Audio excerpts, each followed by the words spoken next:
believe it, in February. I wonder if Greg Dutra might have been out there. I wish. Shorts, yeah. You had to walk it, though. You couldn't drive any carts because the ground is too soggy from all the melted snow, but still. Oh, we had to hit 58. We smashed it. Crushed. This is like me back in 1995 playing my sister on NBA Jam on Sega Genesis. Crushed. Like, you know what I mean? Like, just beat up on that temperature. Upper 50s was the old record. We hit the mid 60s this afternoon. 65 degrees at O'Hare, 65 degrees at Midway. Previous record was 58 degrees back in 1921. Over a century. Tossed the record out. We got a new one in the record books at this point, as our temperatures are still sitting in the 50s to around 60 degrees in many cases. And we're not really going to cool down very much tonight, only down to the upper 30s or lower 40s before we have another not quite as warm but still very warm day tomorrow, and then more 60s on the way for the middle and end of the week. I also track a couple of chances of rainfall coming up in your extended forecast in just a few minutes, guys. All right, sounds good. See you then. You get the latest forecast anytime with the free ABC7 Chicago News app. You can scan the QR code. It'll hopefully pop up on your screen, or you can find it on our website for a link to download. All right, now to a police investigation that is underway right now in Oswego after a teenager was shot in the leg and a man was found dead inside a home.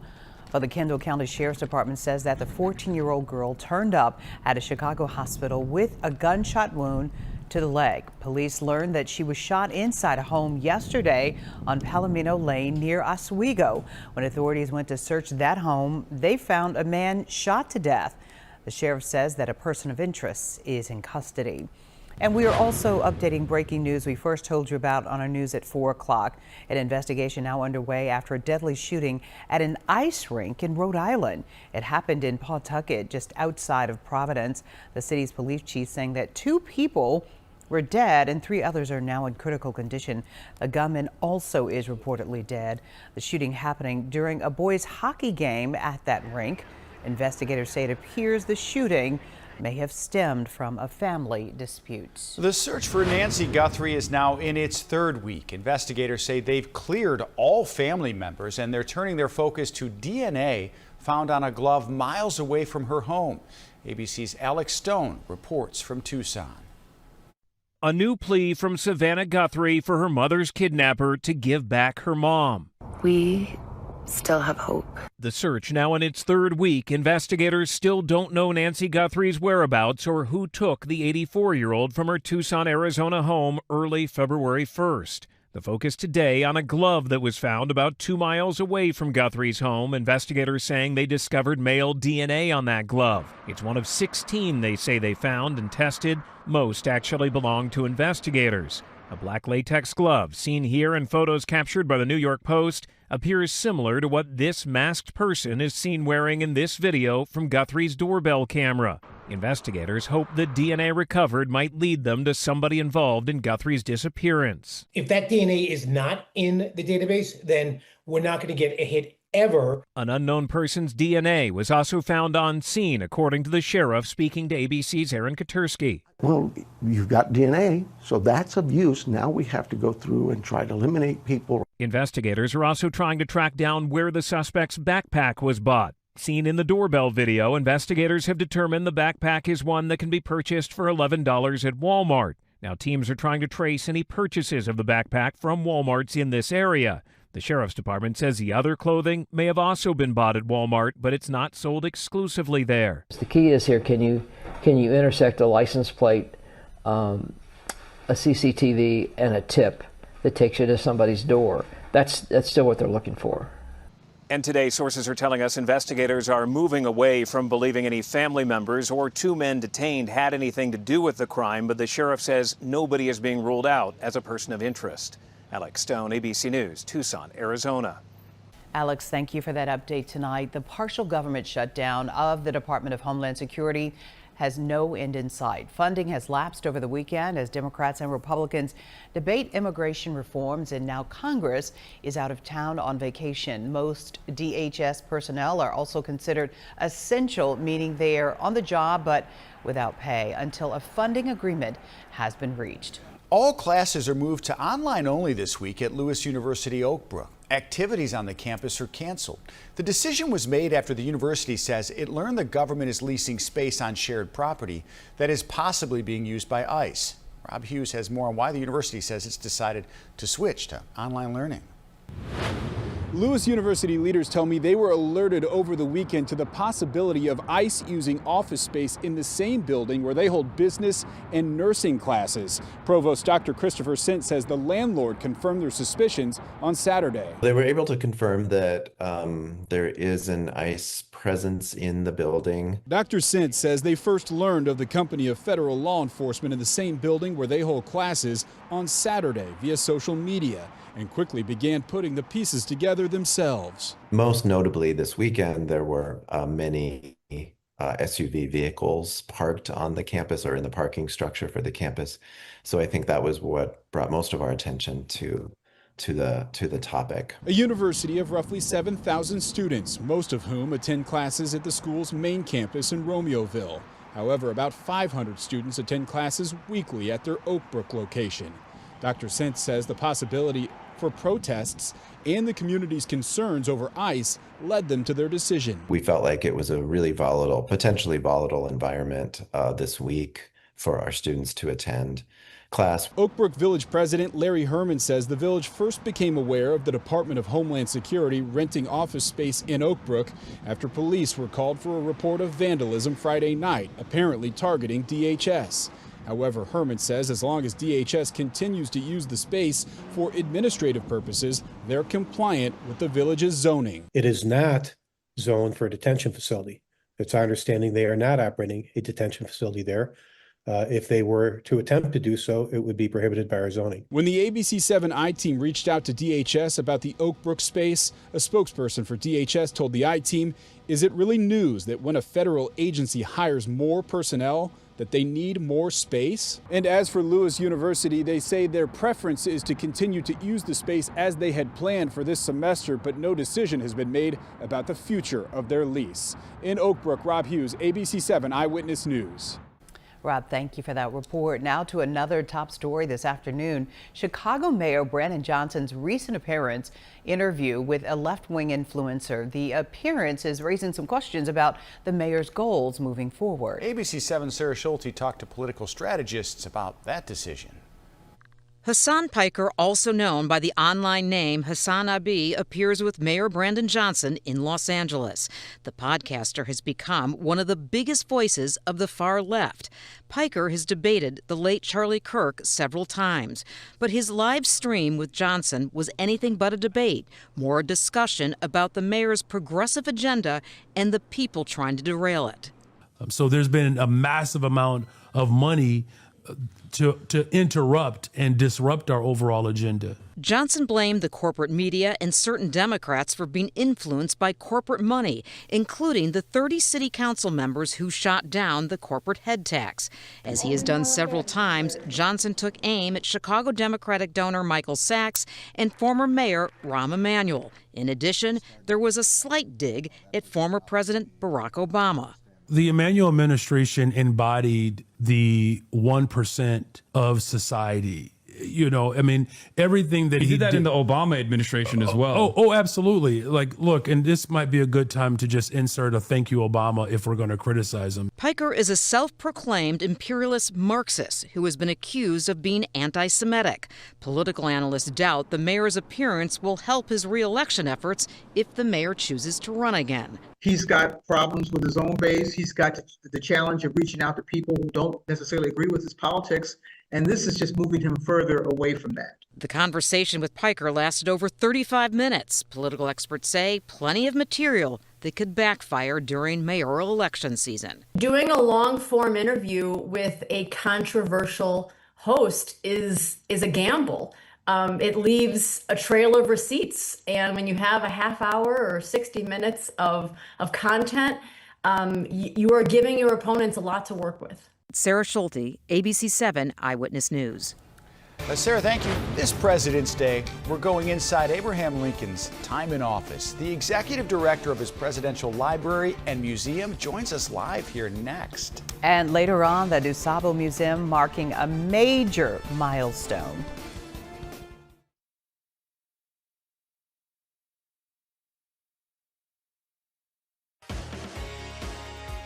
hello, folks. You might Okay. Hello, hello, hello.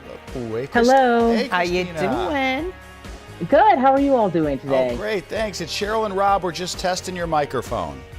Okay. Christina, shut. Shut. One, yep. I was just two, going to ask three. you to Yeah, make like sure. shut the door. Yep. Yeah, with an extra T. Yeah. You got some extra tea there. Well, you know, I bring all the tea. That's more like it, right? Okay. Okay.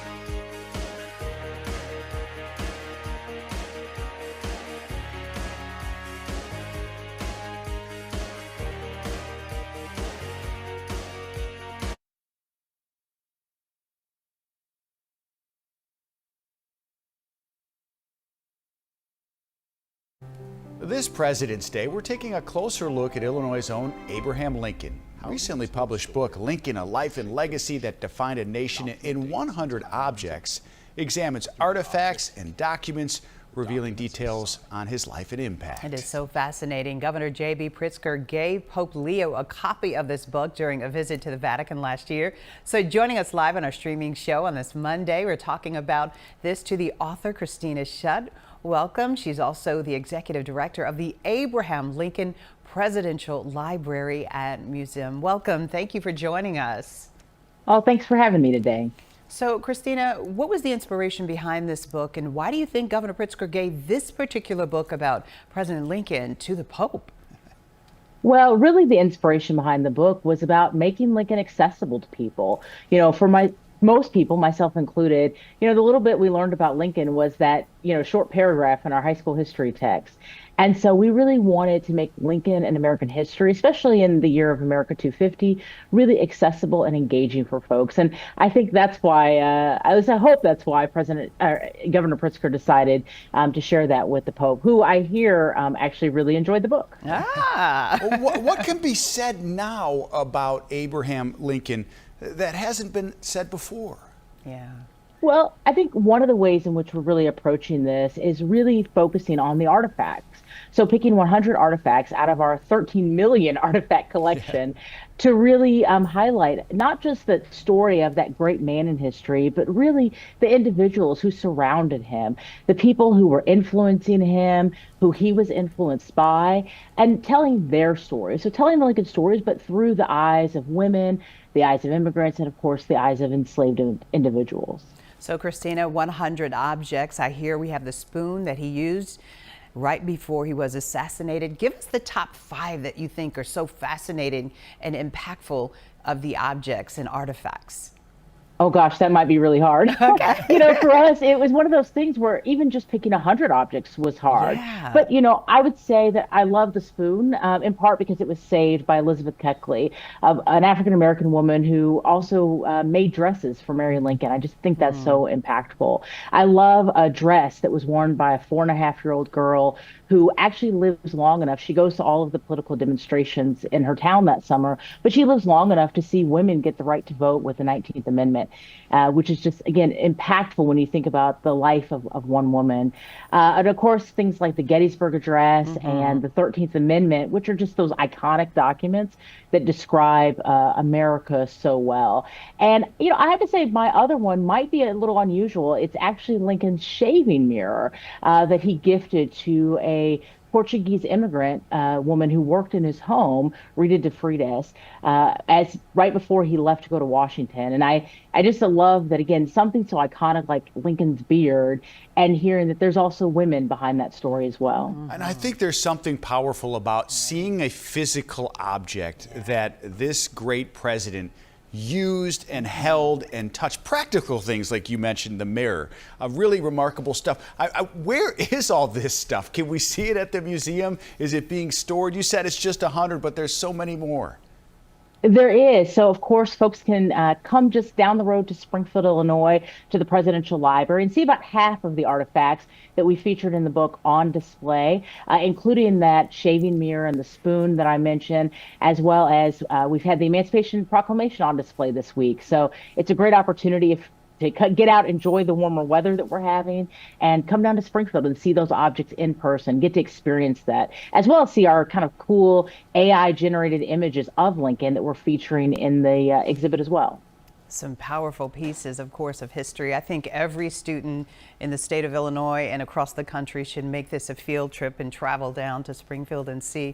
But there's some triumphs, and they were, you know, some struggles of President Lincoln. And I saw today a big headline that said the brand of Lincoln instead of a play on words of the land of Lincoln, and how people were trying to sell his story as here was this guy in the tumultuous times of the political world, but he had a good heart.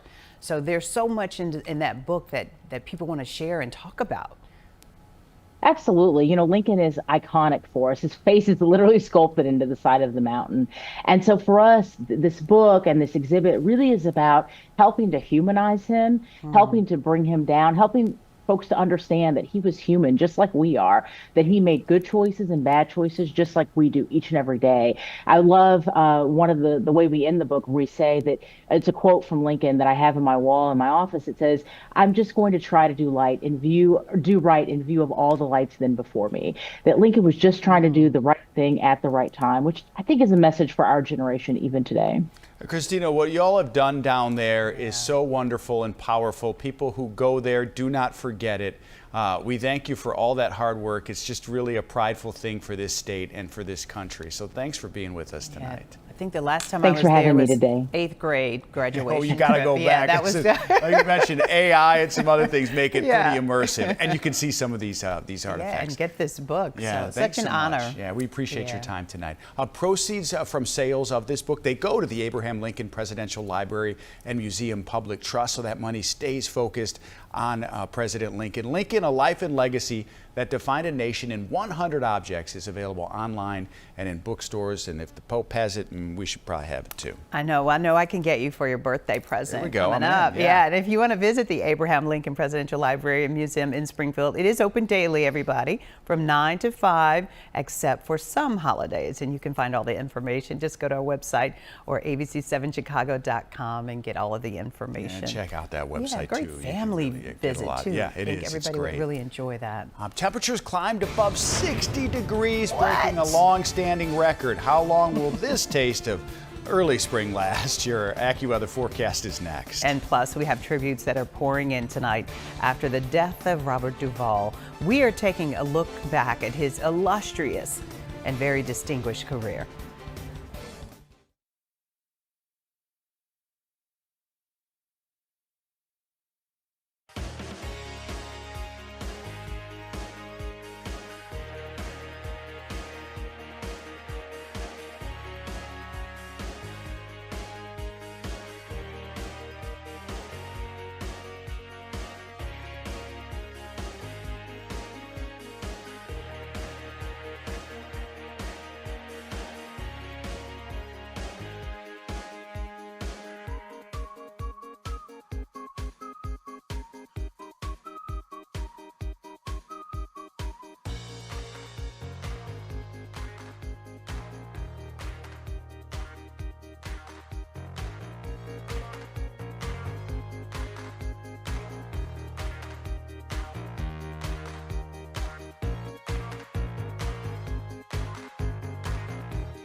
Robert Duvall, the Academy Award-winning actor known for his roles in some of America's cinema's greatest films, he has passed away. His family says he passed away peacefully in his home in Virginia last night with his wife, Luciana, by his side. Rita Roy taking a look back at his remarkable career. Here he is, Mr. Tate. Robert Duvall captivated the audience in his first film part on the big screen in 1962. You'd like to say goodnight to Jim, Mr. Arthur? Playing a character in To Kill a Mockingbird that didn't speak once throughout the film. Well, it was my first part. I think it was well made, and it was a jumping off thing into other things to come. Despite the silence, his camera presence clearly left a lasting impression, helping launch an acting career that would span decades. I love the smell of napalm in the morning. From Apocalypse Now to the iconic Godfather alongside Marlon Brando and Al Pacino, in the highest grossing film of its time. They shot Sonny on the causeway. He's dead. At the 1984 Oscars, winning Best Actor for his performance in Tender Mercies. And I want to thank the Academy very much for this award. I'm very happy. Thank you. Amid the stardom, staying humble as seen in this 2014 interview with ABC's Chris Connolly. What happened when you won the Oscar? How did it change your life? I became more recognizable in airports. That's about it. Shining on screen in a wide range of roles as a NASCAR car builder in Days of Thunder and as an astronaut in Deep Impact. It's a challenge and so forth. I like to try different characters. I've always been a character actor. Mama's boy, I bet you're gonna cry. Nominated for Academy Awards for playing this tough-love father in The Great Santini. But you are Marine kids and can chew nails while other kids are sucking cotton candy. As a charismatic Pentecostal preacher in The Apostle. More recently, he starred alongside Robert Downey Jr. in the 2014 movie The Judge. One more word, go on. His final role in the Netflix thriller The Pale Blue Eye. The instructions for immortality. Until the end, committed to his craft and his love for filmmaking.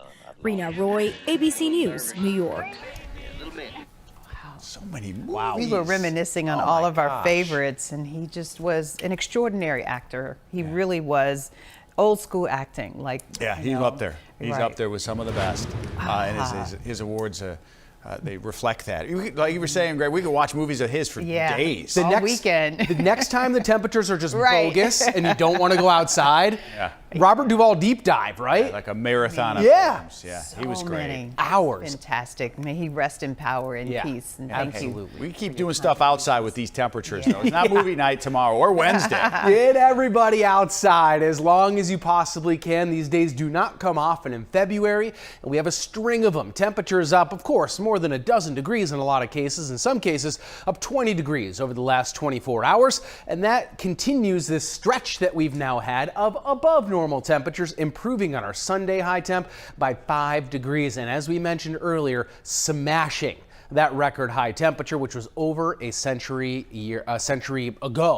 old. 61 degrees our temperature right now, still incredibly warm, still above the old record set back in 1921. Winds are still out of the southwest. It's going to keep us warm during the overnight, and temperatures are barely slipping into the 50s right now at the very coolest out at the NIU campus. It's 51 degrees. Now, as we take a look at these temps during the overnight, they're not bad. I mean, they're warmer than daytime highs by 10 or so degrees. 43 out in St. Charles, upper 40s at O'Hare. That's going to allow us to warm up pretty quickly again tomorrow, but there is an increase in cloud cover for tomorrow, so these temperatures are going to be held in check as afternoon high temperatures as we get into our Tuesday afternoon. Tuesday, a momentary cool down, if you really even want to call it that. It's not. It's just not as warm as all the other days. 54 will be our high temperature on Tuesday. I mean, that's record territory. Pair of sixes on Wednesday. Thursday, we're in the 60s again, too. There's a couple of passing chances for a rain shower, so we might as well track those as a few disturbances ripple through. One late on Tuesday, early Wednesday. I think we get maybe a tenth, perhaps a quarter of an inch of rainfall there. And then there's another chance of rainfall here on Thursday and into Friday. This one's looking a little bit more widespread. Some of the weather models haven't quite bid on this yet. The GFS, which I'll show you rainfall totals. This is the European model.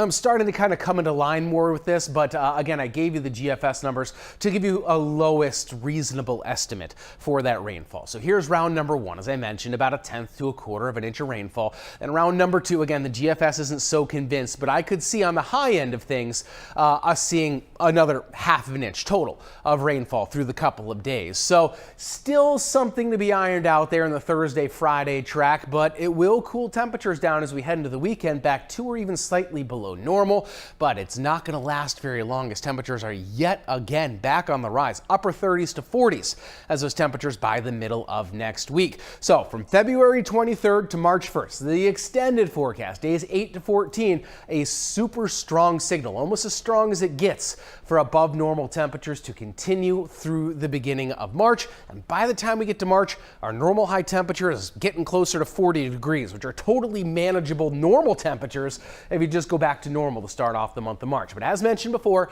there's one brief little cool down that happens on Sunday and Monday. A little bit Saturday, too, with upper 30s in the forecast. Even that won't be terrible. Yeah, we're okay with that. It's fine. As long as we can put away those -20 wind chill boots, hats, coats. Yeah. I think we are, right? And, I mean, if we keep this up, then those tulips will be pushing pretty quick. Yeah. Oh, man. Ooh, I like it. Let's go. Coming up, marking 65 years of the DuSable Black History Museum. We'll be right back.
Preserving, celebrating, and uplifting Black history. The DuSable Black History Museum and Education Center celebrating its 65th anniversary today. ABC7's Jasmine Miner looks at the museum's history and impact. As the oldest African American museum in the country, they don't want to stop at just 65 years. In fact, they say the key to keeping Black history alive is getting young people through the door.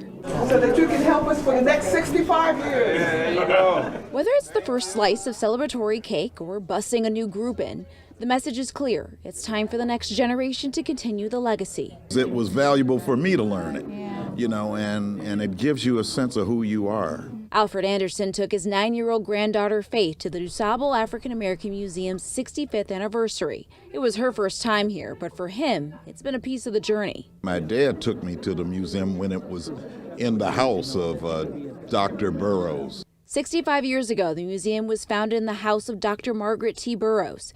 It was then known as the Ebony Museum of Negro History and Art before being rebranded in 1968. And today becoming a place that rivals museums across the country. In 1961, there wasn't a place for African Americans to go see themselves in a positive light. The purpose of this institution is to show us that we've always had everything that we needed. The new Paris in Black exhibit is just the latest installation doing just that, in the hopes it will re-inspire families to support its mission. We are in a time where people are not really excited about Black history, and I think that having our 65th birthday on President's Day just speaks volumes as to the strength and the support and the magnitude of the museum and its history. And if the museum isn't quite enough to remind young Black kids of that strength, Faith has some advice. Listen to this song by James Brown. I'm black and I'm proud. The Paris in Black exhibit is going to be open for at least another 18 months, but the DuSable Black History Museum is going to be open every single day of February. I'm in Washington Park. Jasmine Miner, ABC7, Eyewitness News. Faith was so incredible. 65 years, so sweet. 65 years. It's a great exhibit, Paris in Black. Yeah. Have a great night. We'll see you over at 10 Yeah, on see you then. ABC7. All right.